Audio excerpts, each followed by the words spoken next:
are you live or work in Rookie? Okay, so it's about half of you, maybe a little bit more. All right. So I can go ahead and assume that the rest of you are visiting from elsewhere in India. And I know there's one person from Trento. Who's from Trento, Italia?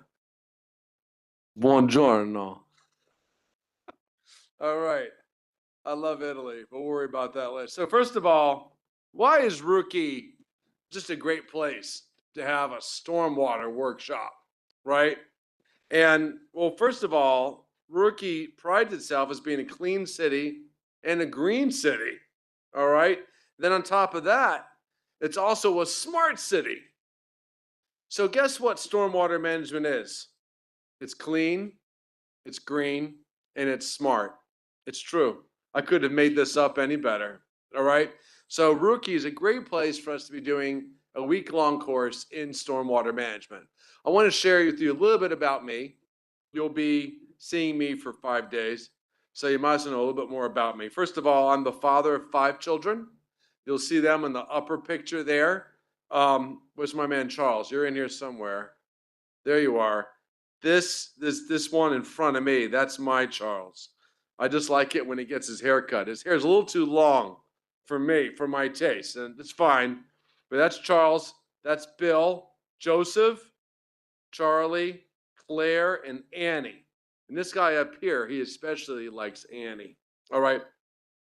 And then over here, this is my research team. And a lot of the work, it's important I point them out and their predecessors out because so much of what I'm going to share with you is actually done by them, all right, or people that came before them. In fact, anytime you go see a lecture by a professor and he or she is up there telling you about it's always been done, not that we're void of it, we are a part of it, but the hardest work is usually done by someone like these folks in the picture. So I'm very indebted to them. And so that's my research family back home. North Carolina is very famous for lighthouses.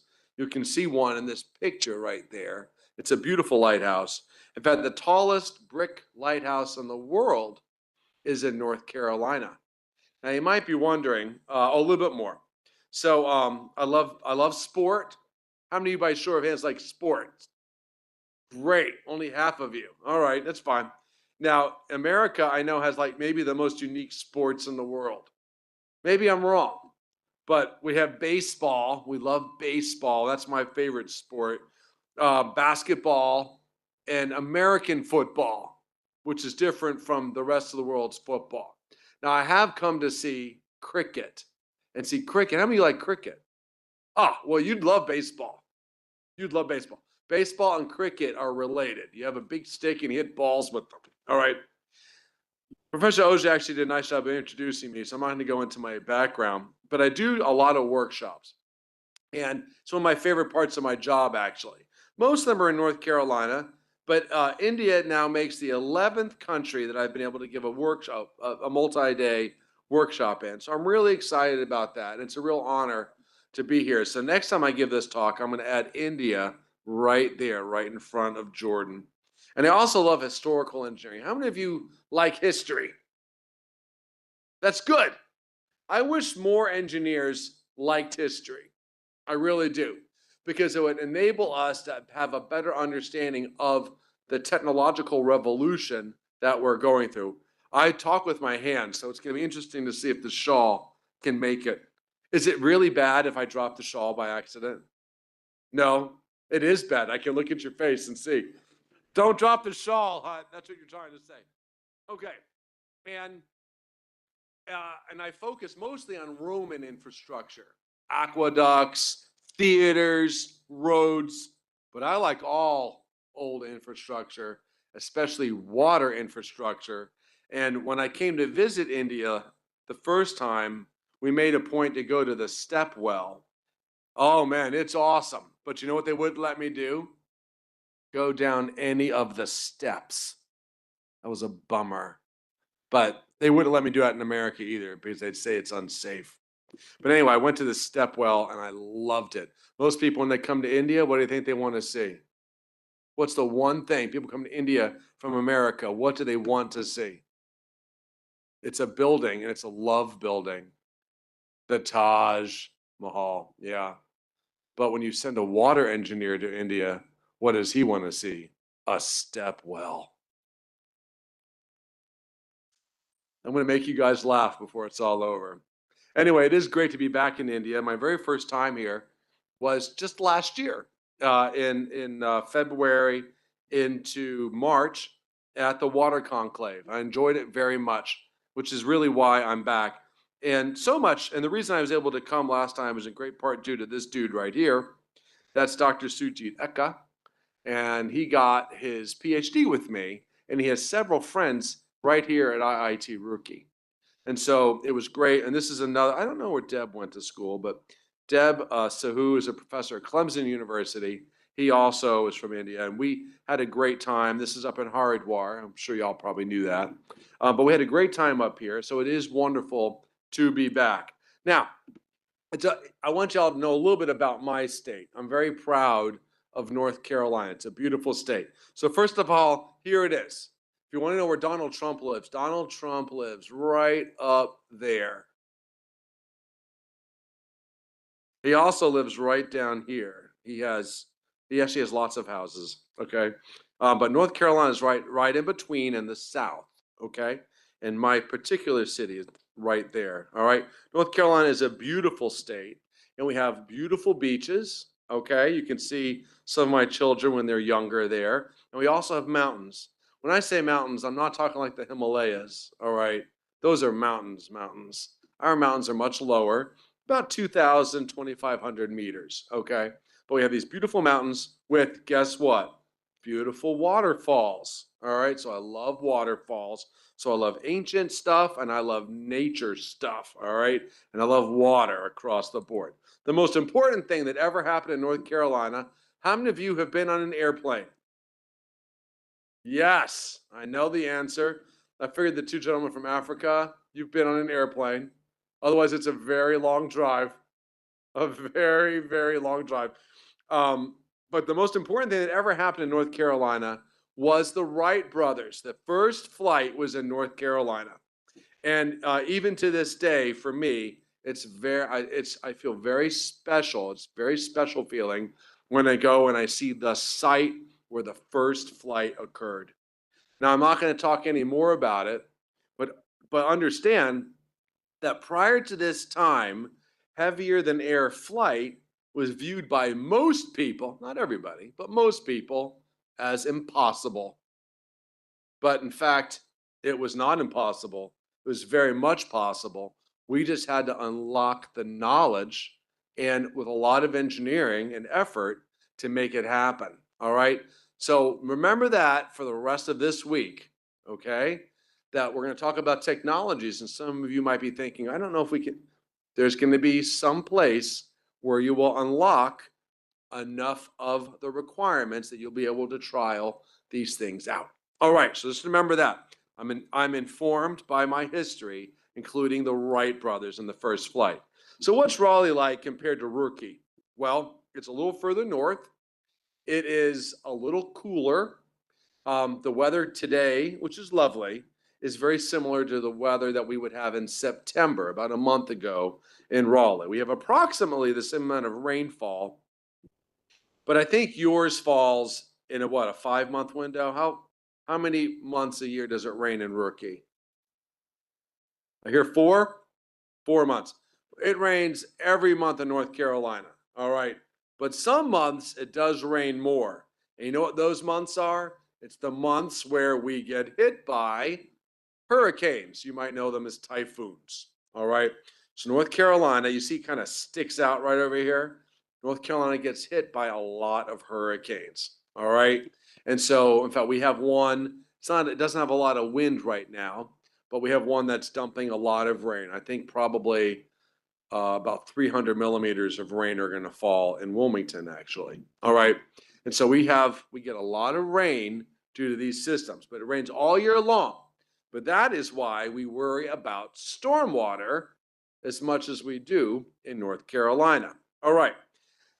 Now, what I want to talk about is gray infrastructure versus green infrastructure. How many of you have heard the term green infrastructure. All right, that's good. Now, the next time somebody asks you this, everyone can raise your hand because you know everyone's always asking, have you ever heard of green infrastructure? So, what exactly is it?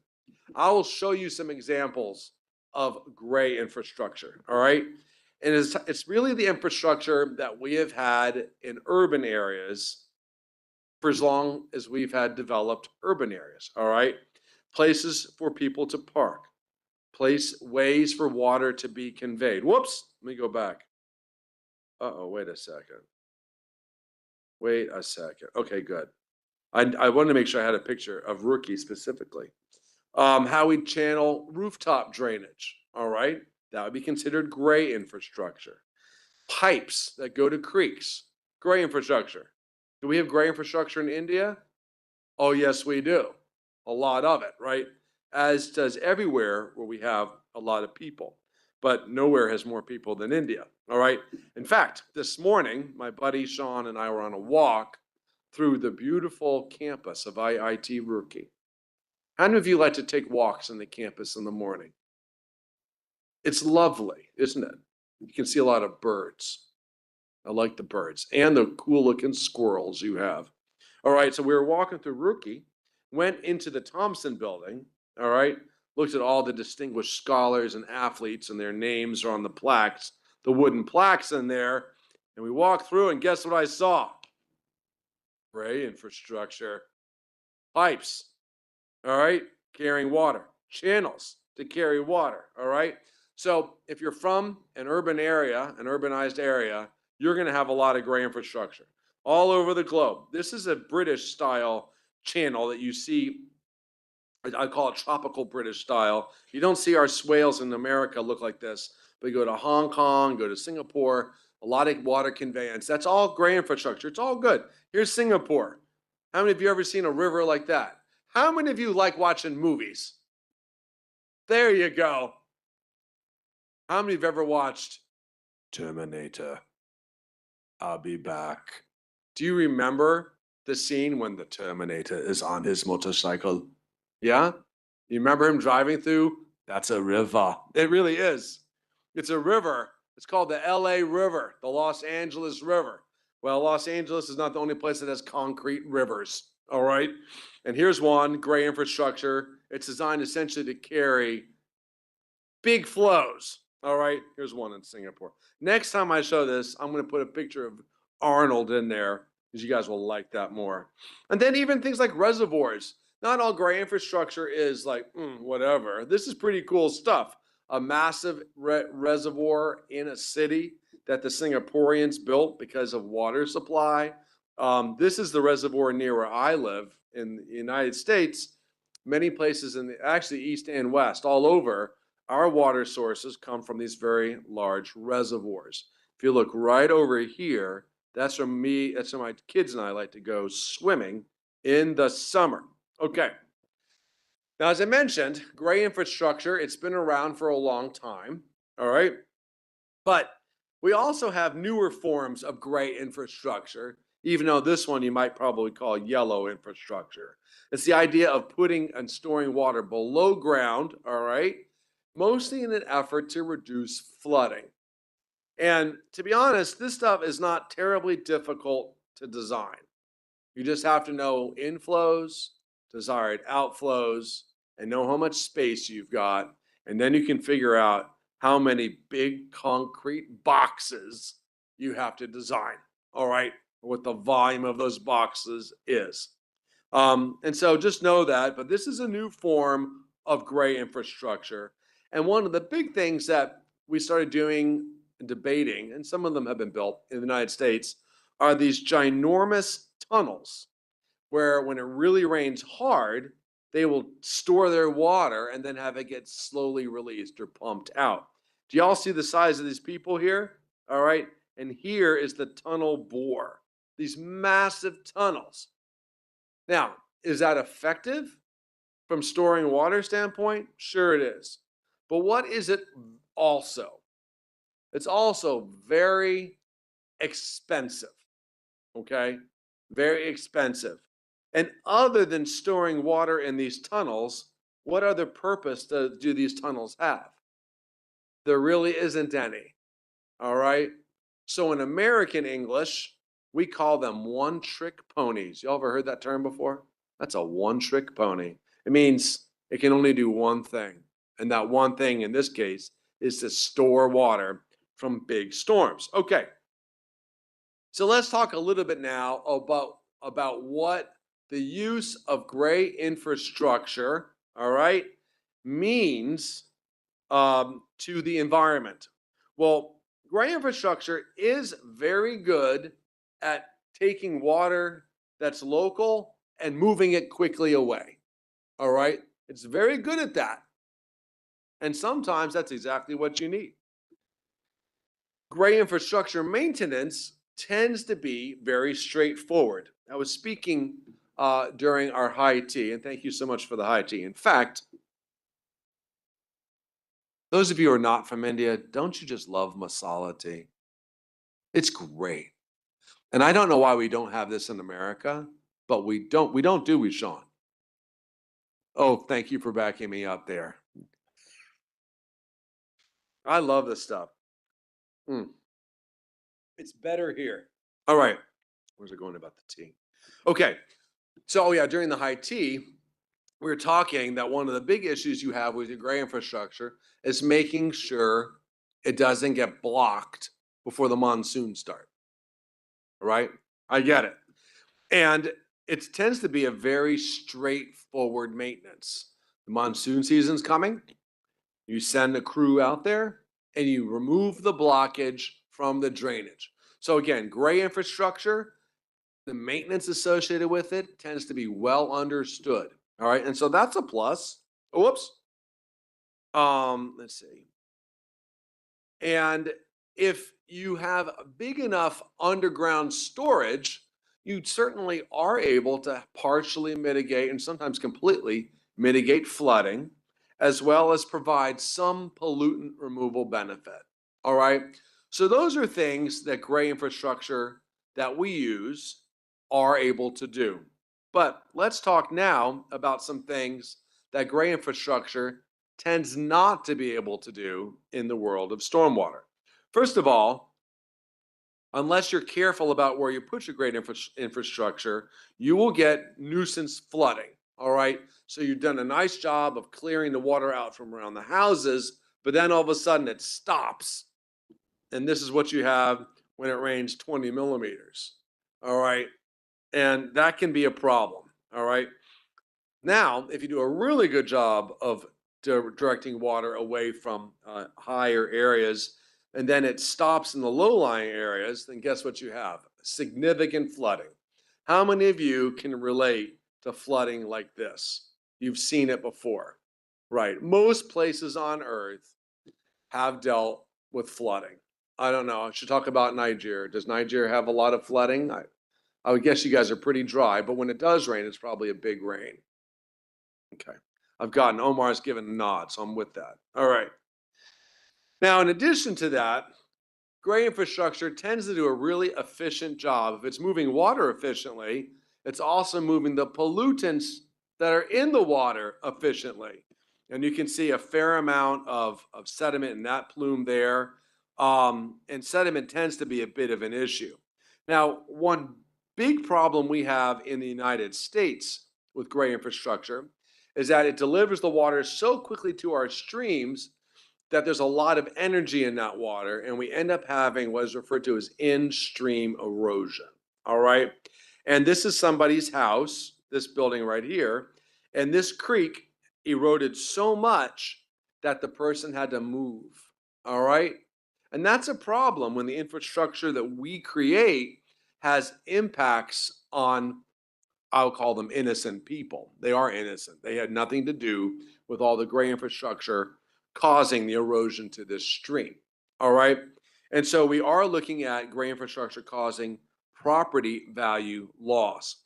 Sometimes the gray infrastructure can be very frustrating because up here is your parking lot or car park. What do you in India? Do you call them car parks or parking lots? I know the Brits call them car parks. when you park a car, is it a parking lot? Is it a car park? You call them car parks? All right, I'll try to say car park for you. My shawl is falling off. You just take it off? Okay, I'll leave my hat on. I love my shawl. I've ever been given a shawl. When I travel, I always try to buy gifts for the people in my life. All right, so that includes two daughters, and if I'm lucky, a very pretty girl that I'm dating, a very smart, sweet, pretty girl I'm dating. And so I buy shawls to give away as gifts, but this is the first time I've ever gotten one, so I'm very honored. It was great. All right. Do I get to keep it? No? Oh,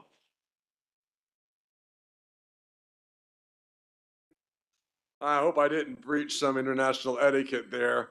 Okay. I'm still going to keep the hat on for the rest of the day, therefore. All right. So we have a car park. The car park is next to the trees. What did the engineer do? He very efficiently designed the car park to bypass all the vegetation.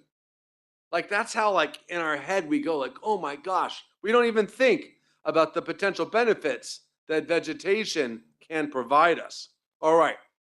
Sediment. I showed you a picture of it earlier. Here's a classic case of significant sediment. You can see the sediment laid filled creek and then creeks that don't have any sediment in them. Another unique pollutant to urban areas is everything that drains from our cars. All right. In America, this might sound crazy to some of you. Everybody has a car. I know my 17-year-old son has a car. All right. It's not a new car. All right. In fact, it's an old car. It's about 20 years old, which means it has vehicle leaks. All right.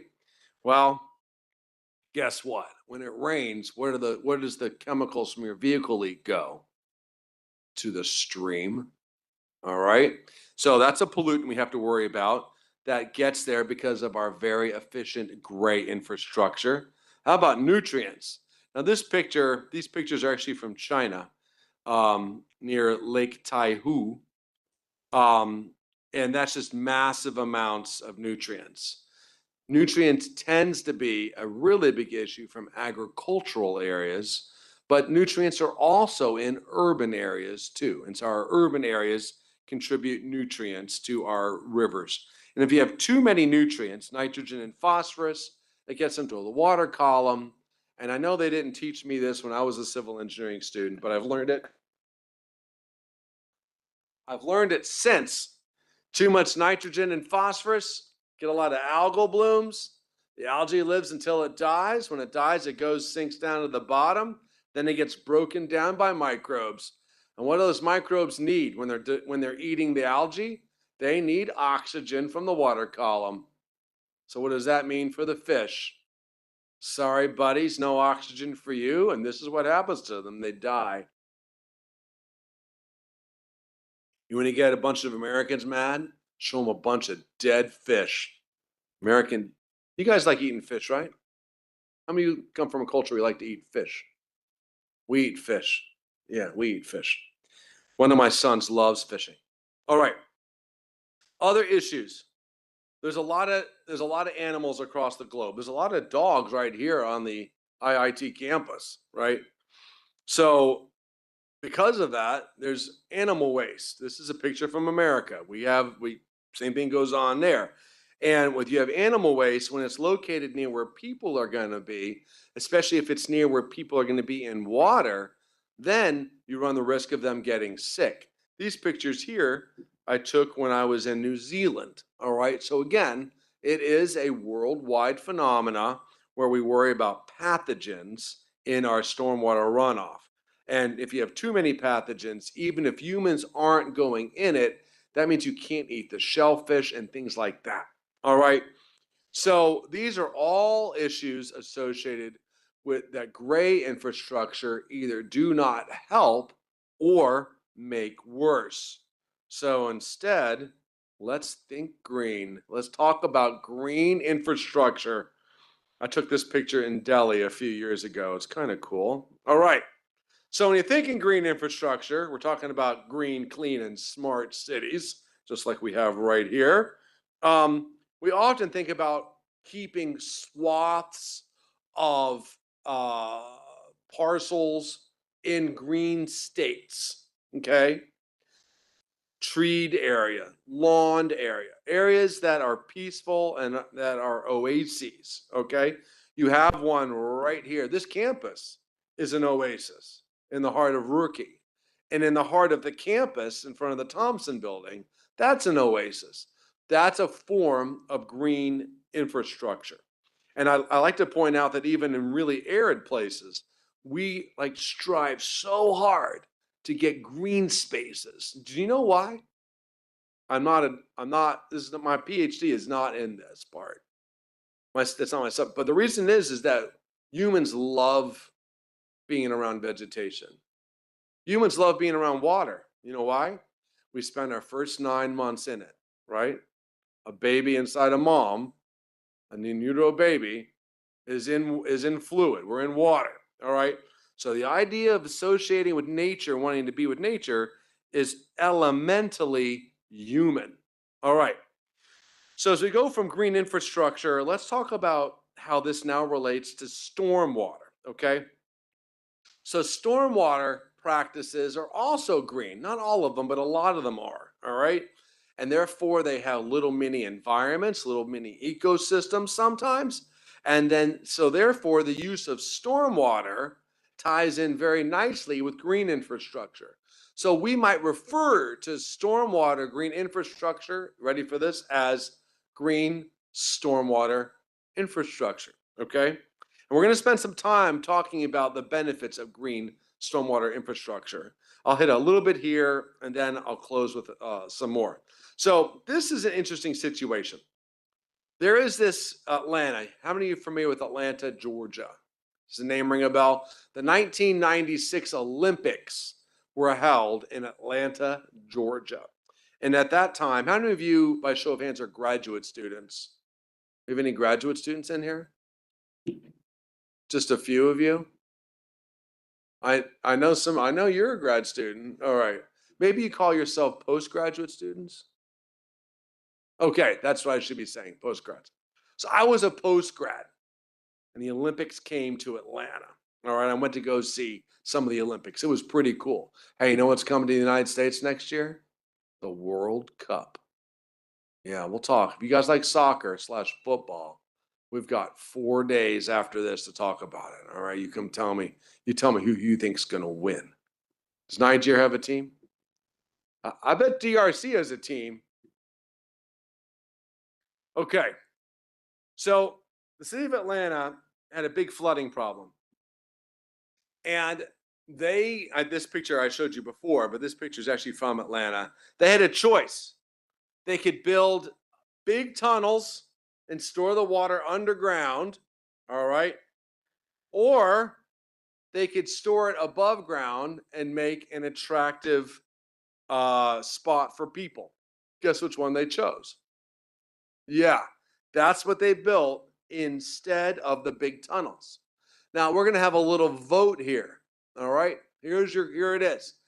I want you to tell me which one of the two options was estimated to be more expensive, the big tunnels or the attractive green space.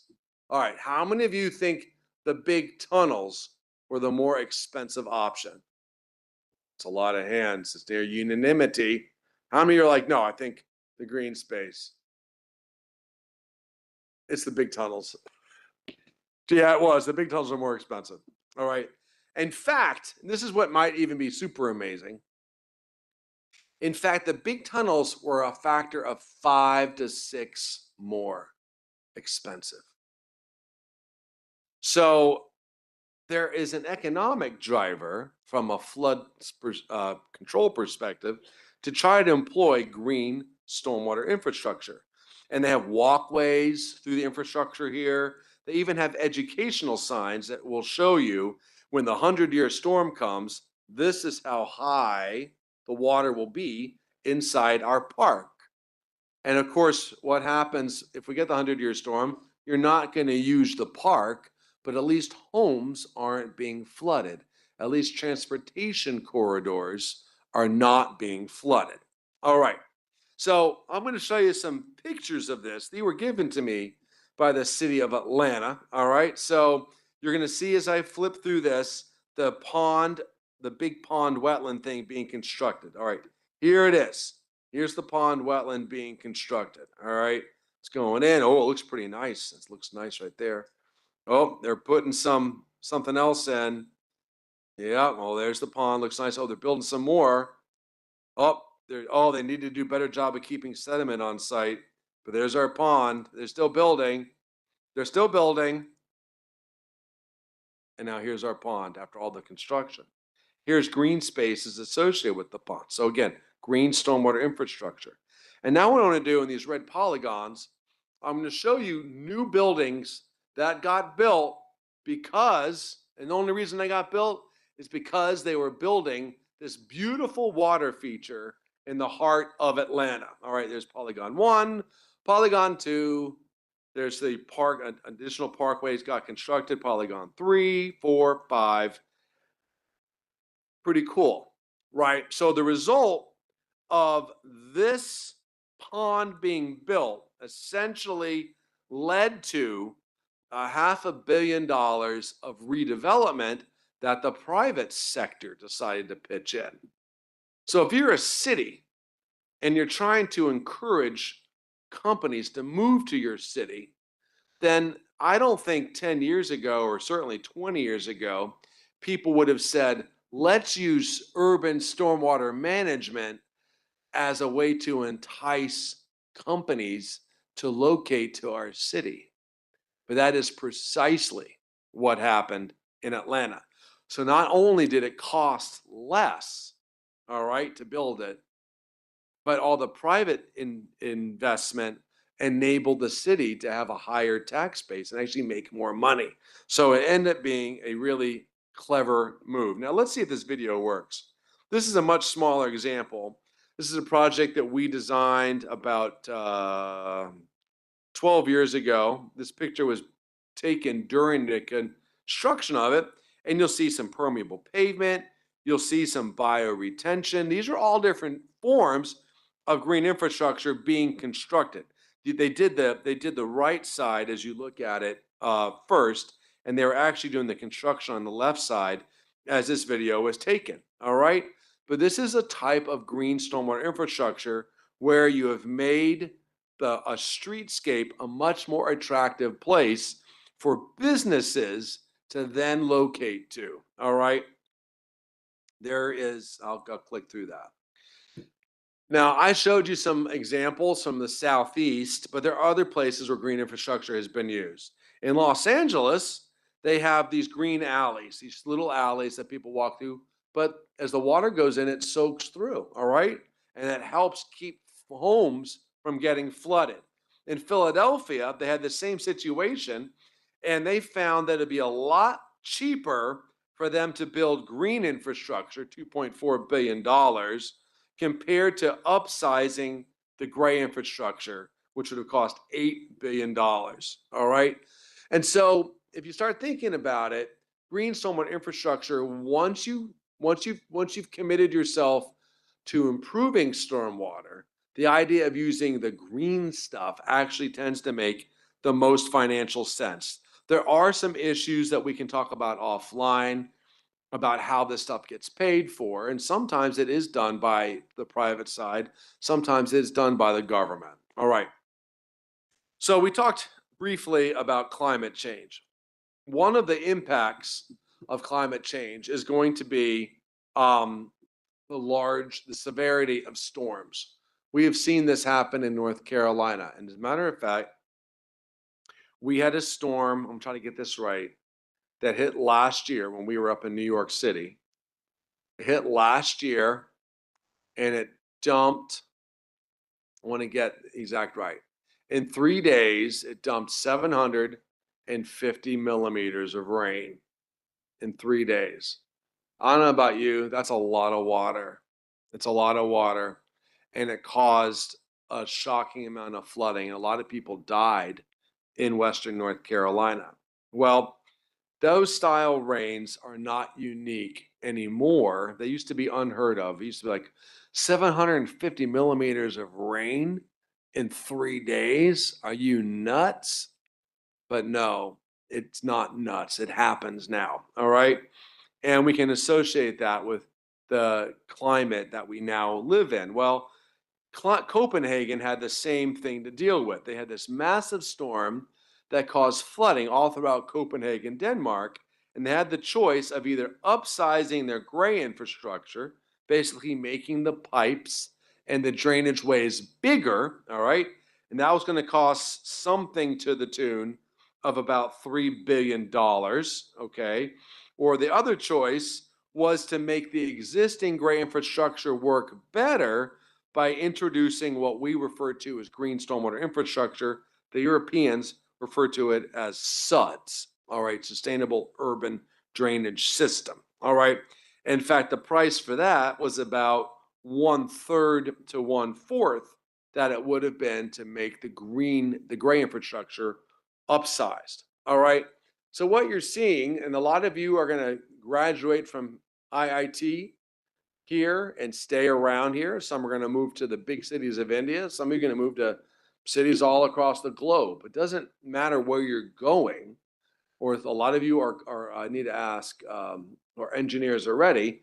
Doesn't matter where you're going. You are going to be dealing with these big storms, and the question is do you try to make your existing infrastructure sufficiently big, or do you instead try to put sponges in on the landscape to hold the water and then slowly release it? In fact, the term the Chinese use for green stormwater infrastructure is sponge cities. It's a very clever term, and I like it. So here's a case in Denmark where they were retrofitting. So just remember that green infrastructure, which is generally vegetation based, vegetation and soils based, when you install it, it provides storage capacity to help the rest of your infrastructure, the gray stuff, work better during big storms. All right. So how hard is it to go from gray infrastructure to green? Well, don't get scared. This is not terribly hard. Sometimes it is. Sometimes it's very easy. Uh, we were driving up from Delhi. How many of you drive here in India? You're brave. You guys, you're brave souls. How many of you drive in Delhi? You're crazy, actually. That's beyond brave. No, it's good.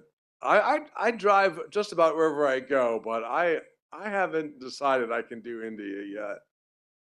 I haven't. I was in Tunisia. I was loving it. Je parle français un peu, enough that I can understand the signs. I'm doing fine down there. I've driven to Morocco. I drove in Italy. Dude, I don't think I can. I don't think I can do India. But you know what? You guys got good drivers that, you know, just let's just ride with them, right? Anyway, on our drive up from Delhi yesterday, what I saw a lot of infrastructure getting built. All right, a lot of railways and roads. Okay, one of the ways that you can help roadways be treated is literally to have the roadway runoff flow over green. That's it. I hate to say it's not that hard. It's not that hard. Now, not every opportunity allows that, and you do have to provide enough space along your roadway to make that happen. But that is a way that you can treat your gray infrastructure. And you can see other examples of it here. If you want to learn more about that, you certainly can. I'm going to blow through this. Okay. I thought I had hidden those, and I apologize for not doing that. So, when we talk about green stormwater infrastructure, what are the practices that we're generally referring to? All right. So, I'm going to share with you some pictures, and a lot of these we're going to spend some time on going forward. All right. So, dry ponds, they are ponds. I know this sounds kind of crazy. They are ponds that tend to be dry unless it's raining.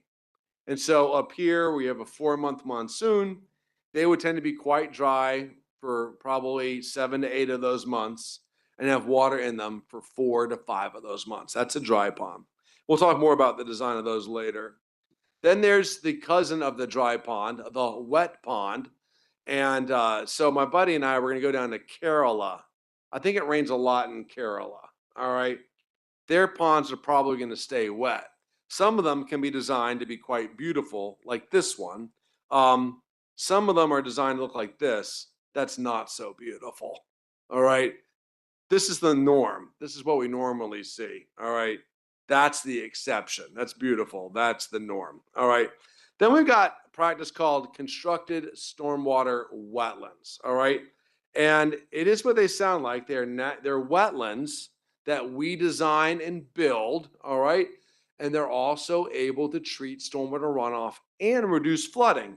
Here's an example of one that we installed at a school, a secondary school, not far from NC State. And it became a classroom. That is a young version of me right there. That's been a while. And here we are taking students into the class, and we're not gonna walk you into wetlands as part of this course, but we are going to identify where they could go. All right, and that's going to be one of our activities that we'll be doing on Thursday, and we're very excited about that. Another practice that is out there is called bioretention. Other folks will call them permeable streetscapes. Others call them rain gardens. All right, but they're a very attractive practice. We're going to spend some time talking about them. But here is a grass version during a storm where the water fills up and is temporarily held. All right, and in doing so, the water is able to get treated. Tomorrow, the first lecture I give tomorrow is a discussion. I think it's tomorrow. Is a discussion on the different types of pollutant treatment mechanisms that are employed in green stormwater infrastructure. All right. Here's one where it's literally right smack dab in the heart of a city next to some car parks. And I'll talk more about this when we get to it, but they improve hydrology. Then we have systems called infiltration basins. And infiltration basins work great if your soils are sufficiently sandy or sufficiently permeable and the water table is not close to the surface. And they're very simple to design. This I had a team of seniors do this in college and they did a great job and actually watched it get built. But here it is during a 75 millimeter rain. It's just filled up and here it was the next day. And that water, all it's done is just soak into the ground. All right. So that's a pretty simple system and it looks pretty good too. Is anyone here that's a landscape architect? Do we have any architects or landscape architects? That's okay. When I teach workshops in North Carolina, we tend not to have many, but we'll have a few. The reason I bring this up is engineers, and I'm an engineer, we focus on making sure that things work right. Isn't that what we do? We're trained to make things work right. All right. I don't know any of you, you should ask your spouse or your girlfriend if they get or boyfriend if they get tired of dating an engineer because whenever she or he has a problem, you're there to try to fix it, right? You know what I'm talking about? You're always trying to fix it. Oh, I can fix that. And I've learned the hard way because I've had them tell me, Bill, I just want you to hear me. I don't want you to fix it. Just hear me and agree with me. So I'm getting better. I'm 53 and I'm still trying to learn these important life lessons. Okay. But we can fix things. We're good at fixing things, but that doesn't mean we're good at making those things look good. All right. Engineers were not trained to make things look good. All right. I have learned a little bit, but I've also been working for 28 years in the field. All right. But I've learned a little bit, but I have also learned that if I want something to look good, I'm going to try to bring in a landscape architect. You know what they're good at? Making things look good. All right. Just remember that. Well, here's why it's important. If it looks good, guess what? You're more apt to take care of it. Did you guys know that?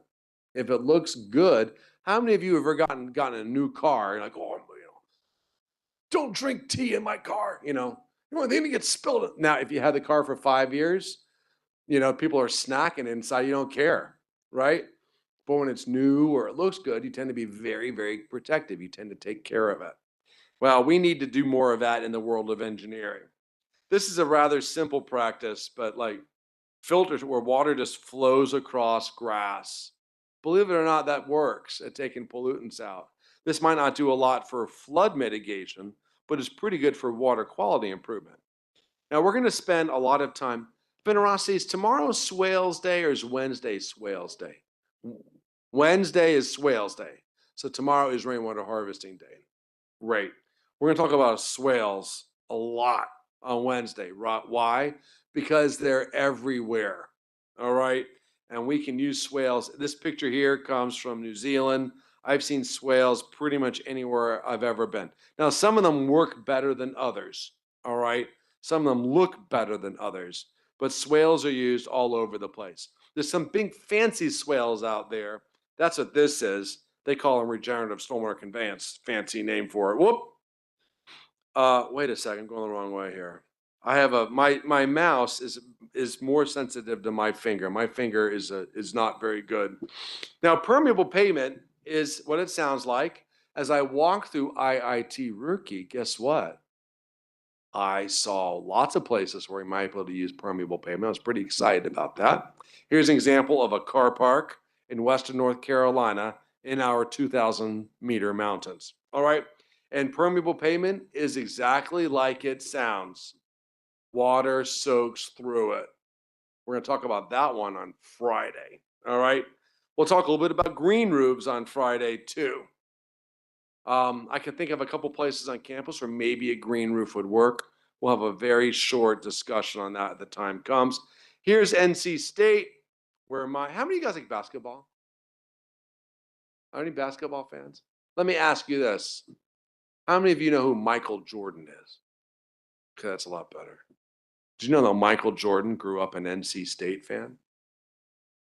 He did. But he went to our rival school called UNC Chapel Hill. But Michael Jordan grew up an NC State fan. I regret that he did not go to NC State because all of you would know about the Wolfpack if he had. Okay, rainwater harvesting. Rainwater harvesting, capturing water from rooftops, sometimes other landscapes, and using them for other reasons. Lots of examples of that. In fact, when I was in India last year, I saw some really cool examples of ancient rainwater harvesting.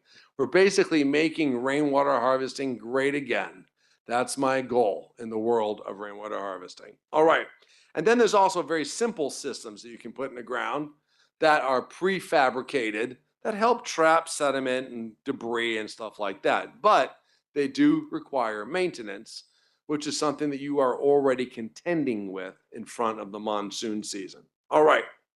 So I've just gone through a list of a number of the stormwater practices that are used to help reduce flooding and improve water quality. We will spend a fair amount of time discussing most of what I just went through over the course of the next 4 days. Not all of them, but we'll spend some time on most of them. Now, this green infrastructure provides things called ecosystem services. How many of you have heard the term ecosystem services? All right. The next part of this talk gets into ecosystem services.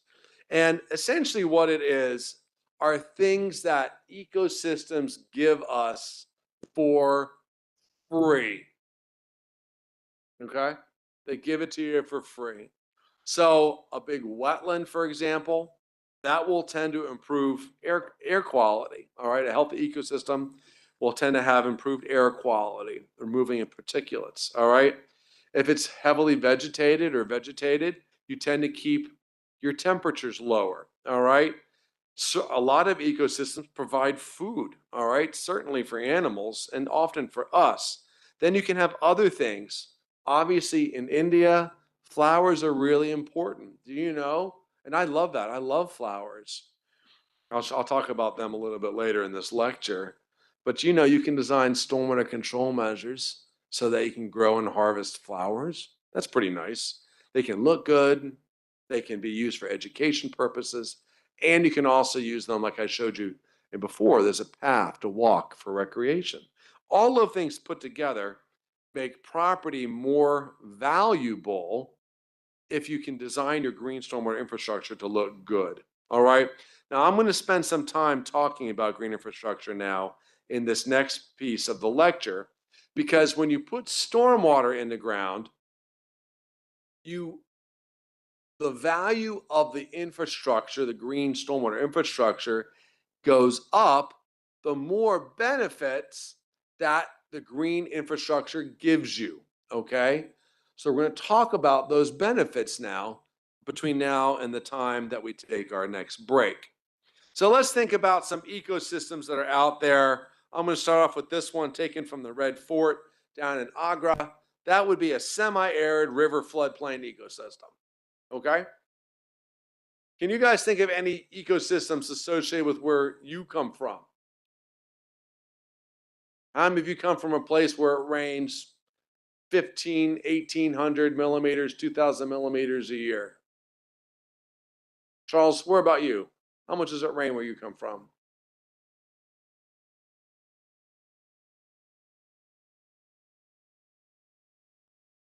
Okay. Well, when I think of the Democratic Republic of Congo, I think of a lot of rain. I could be wrong, but I don't know. All right. But if I think of the heart of Africa, I think about so much rain, or I think about South Africa, I think so much rain that you have a jungle ecosystem. Okay. There are grassland ecosystems. There are lots of different I mean, all ecosystems have, almost all of them have water. But tidal marshes, very popular. So when I leave next week, I'm going to take a couple of days to go to Kerala and do the backwaters, right? Well, that's a special ecosystem that's unique to India, right? There's mountain ecosystems. That's my youngest daughter. She's gotten a lot bigger since then, but where waterfalls, and then we have even urban ecosystems. They're not quite as nice, but they are ecosystems, all right? And they do provide benefits to us. And so the idea behind ecosystems is that they have services, okay, things that they deliver, and when we get the benefits of those ecosystems, those are specifically called ecosystem services. Now, I operated the first, I don't know, 12 to 15 years of my career without really thinking about ecosystem services. For the last 12 to 15 years of my career, I think about ecosystem services a lot. And it's all because when you're trying to promote the use of a new infrastructure, which in part you'd be doing here, right? You need to come up with as many reasons why you should use it as possible. Maybe flood mitigation is enough. All right. Maybe that's fine. Maybe improving water quality is enough. But if you can also tell developers, hey, if you do this, your property values will be higher. Ooh, they might like that. Hey, if you do this, you might be able to lower your heating, well, not here, your cooling bill. Okay. Ooh, that sounds good, right? So being able to put these benefits together and start stacking them up, that's a way that people want to pick innovative stormwater. Oh, I think I mashed the wrong button. Okay, no, we're good. We're good. So here's a list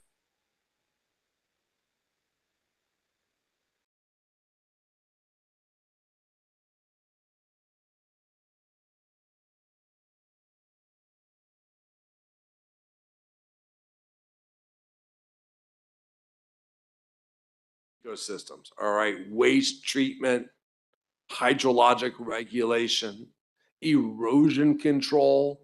Doesn't that sound like stuff that we might worry about in the realm of stormwater? And does food production and recreation, those things we might not think about stormwater, but the reality is our green stormwater infrastructure can do those things too. And importantly, all of these things have value. Okay, they're all worth something. Now, whether or not that value has been quantified is a different story. All right, But all these things have value. And as I said before, a lot of what we construct actually are little ecosystems. So when we build green stormwater infrastructure, we usually think of two specific ecosystem services. One, we want hydrologic regulation. We want flooding to be reduced. All right. And two, we want water treatment. You might also throw in erosion control. You might also throw in nutrient management. They all relate, nutrient cycling, they all relate. But we basically put our green stormwater infrastructure in for these two ecosystem services. But the reality is that list of what they can provide is a lot longer. Now, I only have 1 week with you. And so as a result, I'm not going to get into detail on most of these other potential benefits, but I will spend a little bit of time on Thursday talking about carbon sequestration and the role that stormwater practices have in the realm of carbon sequestration. But just but in the next like 20 minutes, I will pop through all these other potential benefits. So flooding, we put stormwater control measures in because we want to reduce flooding. All right, flooding is a worldwide phenomena, and this is what drove the use of sponge cities in China. Okay, now, sediment erosion control. I talked about this particular earlier. If you're not careful with erosion control, you have property loss, and that can do significant damage or ruin structures. And certainly, we don't want our structures. I know that IIT Civil Engineering has a very good structural engineering program.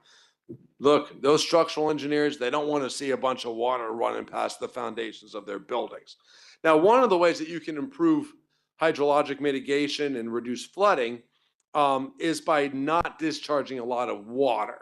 So I'm going to show you a combination green-gray site, because I think most of the time, especially I think in India, but even in the United States, when we put in a stormwater management practice or set of practices, it's going to be a combination of gray infrastructure and green infrastructure. Okay. So at this site, we had two places across the street from each other. One was a low impact development site that had a lot of green infrastructure. The second one was a development site that didn't have as much. All right. And what we wanted to see was how much runoff could be reduced by using stormwater control measures. The city of Raleigh, let me ask you, I don't know the answer for here, which bugs me, but maybe somebody does, but I can tell you the answer. How much of the rain, we get 1,100 millimeters of rain a year in Raleigh, North Carolina on average. Someone shout out, not someone offer up, you can shout it out. How much of that do you think runs off a naturally occurring like park or the woods? How much of 1,100 millimeters do you think runs off in a natural area over the course of a year? What do you guys think? I know it's just our first day together. Oh, they're recording it. Believe it or not, I tend not to like to stand. I should have told you this. I like to move around, but if we're recording, I got to be careful. Do you have a mobile lapel mic for not today, not right now, but maybe later? Yeah. Okay, that'd be great. We'll do that tomorrow. Oh yeah, maybe even right now. So yeah, I like to move around. I like to actually come out and see you guys. Get ready. Omar, you might want to, I don't know if I'm gonna be there. You might want to move. I don't know, I might get too close to you. I don't know. All right. So what I'll do is I'll just give you guys three choices. All right. In a natural condition. So think about it like a park. All right. With trees in it. It rains 1,100 millimeters over the course of a year. Do 100 millimeters run off? Do 250 millimeters run off? Or do 500 millimeters run off? All right. Is it 100, 250, or 500 out of a total of 1,100 millimeters? All right, how many of you? So we're going to have a vote. How many of you say 100 millimeters runs off over the course of a year from a park? Okay. Appreciate your optimism there. Anyone else optimistic? Okay. How many are like 250? 250. People like to pick the middle one. I know. How many are 500? A lot of pessimists here. Okay. My friend with the beard, what's your name? I'm going to have to get over there. I don't hear.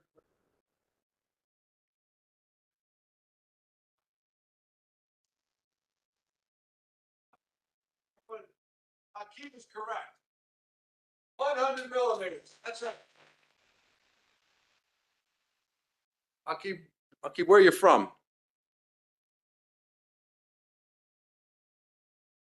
Okay, but you're at IIT Bombay. A lot of good architecture down in Bombay. Famous for that. Okay, nicely done. That's exactly right. 100. And so when they built, thank you so much. This is great. If I roam around, is it going to be a problem? All right. What I want to do.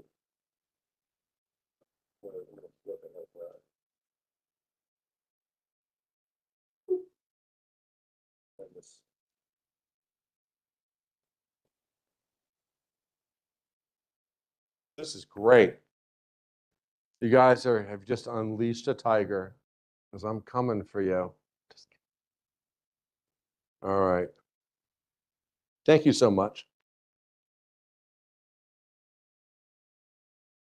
You know, I got it from there. That's perfect. I'll just slide it in here. I feel like James Bond. No, no, no, no, no, no, no. Okay, great.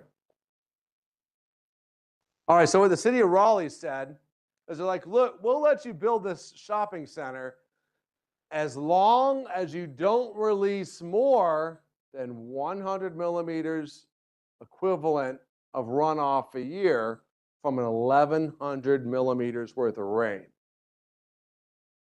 Now, that's pretty tough, right? You think about how much it runs off, you get 1,200 a year here.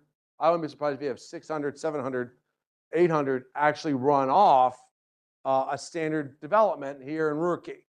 All right. So what ended up happening is the company came to NC State and they're like, hey, we think we designed a system that will meet this requirement. But the city of Raleigh has made us say that we have to test it.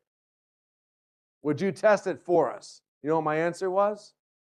Sure, I'll test that. That sounds like fun. And so the fancy site that they laid out had bioretention. You can see some example here, a grassed area where water can pond, all right? It had some swales. We talked about those before. It also had a really big infiltration system, and it had rainwater, and it had rainwater harvesting. I don't have a picture of it in there, but it had rainwater harvesting, all right? So we have a combination of green infrastructure and gray infrastructure. All right. Now, across the street, they had a dry pond and some conveyance. So not as fancy. But they still had some. And so the runoff coefficient is a measure of how much water runs off compared to that which falls from the sky. Okay? It's pretty simple. It's pretty simple. It's literally how much water ran off over the course of a year relative to the amount that could have run off, all right? And the standard site that had a dry pond, about 50% of the drops ran off. That's pretty normal, all right? For our low impact development site, 2. So the site that had the bioretention, the swales, the rainwater harvesting, the underground infiltration chambers, 2%. What is it normally? Between 5 and 10%. So in this particular case, the engineering actually did better than Mother Nature. Then you're like, dude, how did that happen? How do you do better than Mother Nature? You know what Mother Nature doesn't have? 2 meters of driving head. Right? When it rains, we don't develop 2 meters of driving head. But in those big concrete boxes that were infiltration chambers, they could pond up to 2 meters of driving head. I do use English units. I do use imperial units. I do the best I can with you, though. I promise. All right. So hopefully everyone's like, I get it. Combinations of green and gray infrastructure are able to reduce flooding. Now, they did have to spend more money to make it get there. What about for nutrients? I'm going to spend a lot of time talking about nutrients. One of the things that we did is when we built constructed stormwater wetlands, so any green stormwater infrastructure that we build tends to have a cognate, naturally occurring ecosystem. All right. Now, the easiest one of those to relate to is the stormwater constructed wetland or the constructed stormwater wetland. What naturally occurring ecosystem do you think we as designers look to for design inspiration? What type of ecosystem? Do you think we look at a stream, at a desert? If you're building a stormwater constructed wetland, guess what naturally occurring ecosystem we look to for inspiration? The answer to that question is going to come as a shock to you, is a wetland. You're 2 for 2. You're repping IIT Bombay really well today. All right. Yeah. Say we look at naturally occurring wetlands and we try to model our designs on that. That's what ecological engineers do. And that's what my career has kind of evolved to being, is something called an ecological engineer. I still definitely have a big foot in the CE water resources realm, all right, without any question. But we do a lot of stuff in this realm of ecological engineering now. All right. And so what we did is we looked at 7 different stormwater wetlands, and we compared the outflow concentrations leaving our stormwater wetlands, which again are inspired by naturally occurring wetlands, and we compared those nutrient effluent concentrations to a reference naturally occurring wetland to see how similar they were, okay? All of this was in North Carolina, all right? So the same type of plants are being used and the like. And essentially what we found, if you look at all these plus signs right in here, you see that? That is the naturally occurring wetland organic nitrogen concentration. And you can see that for 6 of the 7 human-built, designed and built wetlands, 6 of the 7 were pretty close, which is great, right? That we're putting man-made practices in the ground that are modeled on naturally occurring practices and getting not the exact same result, but getting a very similar result. And that, my friends, makes an ecological engineer feel really good. I feel like we've done at least an okay job. All right. Now let's talk a little bit more about other pollutants that our green infrastructure can treat. We have had rivers catch on fire in America. For anyone, I know a number of y'all have been to Germany. Germany, the Ruhr Valley was dead for a long time. It isn't anymore. All right. So polluted streams, and I was talking before about very polluted rivers here in India, this drive to clean them up. We've dealt with that. We deal with that. All right. This is again in Cleveland where LeBron James grew up. Okay. Making it all about basketball today, apparently. And I went ahead and got some data from one of my buddies at the University of Maryland. And what he shows you here in this pie chart is all the pollution that came into the bioretention cells. And everything that's green is the pollutant that got retained in the soil. Everything that's, I don't know, magenta or red, that's the pollutant that went up into the plants, and all the blue, that's the pollutant that left. So what do you see here? And you don't even have to be a research engineer to figure this one out. Where do most of the pollutants go? Into the soil, right? And very little pollutant actually left, which meant that these stormwater devices were keeping all of this pollution out of the river, of the creek, which fed a river. All right. So hopefully, through a couple of these examples, and I will show you some research because I do that. That's a big part of my job. But hopefully, through these examples, you guys are on board with me when I say that stormwater control measures do a good job, or can do a good job if designed right, of reducing flooding and taking pollutants out. All right? But then I'm going to tell you something right now that kind of shoots it in the foot. And it is, aren't they supposed to? Right? That's what we're putting them in for. We're putting stormwater practices in to reduce flooding and to improve water. If we didn't do those things, then we wouldn't be having this workshop this week, right? But remember, when I started this second part of the presentation, I said we need to start stacking up the benefits to try to make people want to use this infrastructure, want to spend the money for this infrastructure. So let's not limit our returns to only runoff mitigation and water quality improvement. So this was an executive order that the President of the United States, I'll let you guess who the president was in a second, said that all our federal agencies need to make sure that we're reducing greenhouse gas emissions, blah, blah, blah, all the way to stormwater management. So this particular president related greenhouse gas and stormwater management. I'll give you two choices. Was this President Obama or President Trump? This was Obama. This is President Obama. That's right. So he's like, you got greenhouse gas. What can you do in the world of stormwater to reduce greenhouse gas? All right.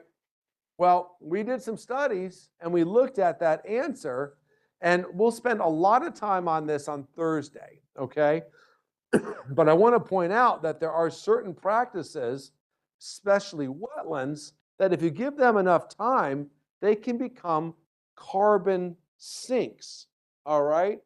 As a way to help mitigate some of our greenhouse gas emissions. All right? And that was not something that when I went through school, anybody worried about. Nobody worried about how's your stormwater practice reducing carbon. No one cared about that. They cared about flooding. That was pretty much about it. All right? So this is a potential benefit to add on. On Thursday, we will demonstrate how to predict that by using a model that my buddy who was up here is associated with. But we'll worry about that. I mentioned Heat Island. Another one of my former students took a look at the temperature within a city, all right? Knoxville, Tennessee. Not a big city, but a city nonetheless. And what he found was that if you, the closer a house was to land cover, all right, meaning more trees, the cooler it was. How many of you are surprised by that? In fact, if you were surrounded by a bunch of impervious surface and didn't have any trees versus being near quite a few trees, this was a 2.2 degrees C improvement. Does that have value? I don't know exactly how to quantify that value, but I do know that the cooler it is at night, the better I sleep. And the better I sleep, the more productive I am the next day. All right? So all of you need to pray that I get over my jet lag as soon as possible. I'm doing fine. Hey, you guys like my new shoes? My kids do. They're like, Dad, you're gonna wear those to India? I said, I sure am. You know what they said? Dad, that's fire. That's American English for cool. Dude, Dad, that's fire. I'm like, oh yeah. Your dad, full of fire. All right. How many of you ever think about biodiversity? Yeah, that wasn't my response as an engineering student. I never worried about biodiversity. Guess what? As an ecological engineer, I need to worry about biodiversity. Okay? So much so, particularly for larger basin systems, it's particularly important. All right? And so, without getting into what the details are here, we found that you can have a pond that doesn't have any vegetation and have a pond that does have vegetation, and the pond with the vegetation has a large fraction of predators. What do you think those predators are preying upon? We're not talking about snakes here either. These are insects. What do you think predator insects, what other insect do you think predator insects are preying upon? And it's one that is responsible for a lot of human deaths globally. Like, what's the worst insect you can imagine from a human health and life perspective? You're saying it. Mosquitoes. Mosquitoes. So let me ask you this. If you knew there was a way that you could design a stormwater control measure that attracted insects that like to eat mosquitoes, would you do it? If you could design a stormwater control measure with features in it that helped attract mosquito predators, would you not include them? And the answer is, yeah, we would. All right. And so because of this study and another one that's related, there's certain elements of how we design wet ponds now that are specifically designed with with wetland areas around them that help keep mosquito populations down. Because that's always going to be a danger if you pond water and have water on the surface for a long period of time, all right, which is pretty cool. So again, we actually design our stormwater control measures based on biodiversity, because by having biodiverse ecosystems, we're far less likely to have mosquito dominated. Doesn't mean they're not present, but mosquito dominated stormwater. We do not want mosquito dominant stormwater systems because no one's going to want that. They're going to be afraid of it. There are recreational benefits associated with these things, educational benefits. Remember when I said you should always get a landscape architect involved? If it is a public facing, meaning that people are going to be interacting with it or going to see it, you want to make it so that they can learn from it and it's attractive and they're going to like it. All right. Again, if you do that, it means they're more likely to take care. Now, we like having urban oases. I mentioned that before. That area, just Thompsonville, I think it's just right over there, right? Is a beautiful oasis right here. What if you made your oasis a stormwater site? This is in LA. It's pretty nice. Oh, we're almost done. Almost done. Almost done. I'm going to skip through those things. I'm so sorry, guys. Flowers. We're almost done. We're almost done. I apologize. I was so excited. Okay. You're very kind. I'm almost done. Green roofs. Green roofs have this possibility of actually growing food on them. Okay?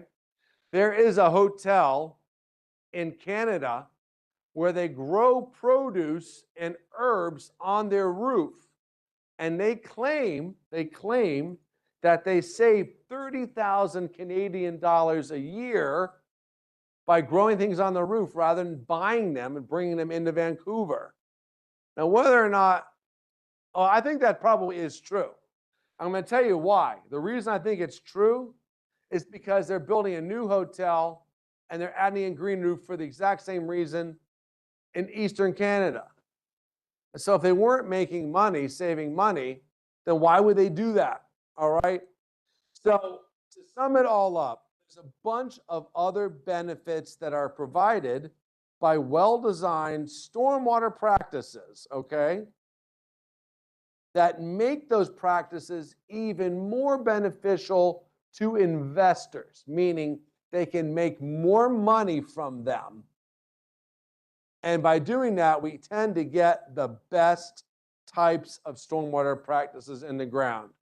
And so my question for you to close this lecture is, if we make our stormwater control measures to have more stuff, reducing flows, improving water quality, looking good, improving property values, reducing carbon, adding recreational fish, who's the beneficiary of all those things? Us and the environment, but us. Hopefully y'all now have a good feel for why I'm so excited about stormwater in the future, and I hope all of you feel that way as well. Thank you so much for this paying attention in this first lecture. And again, it is great to be in Rookie, and I know we have a tea coming, and I'll see y'all during the break. Thank you.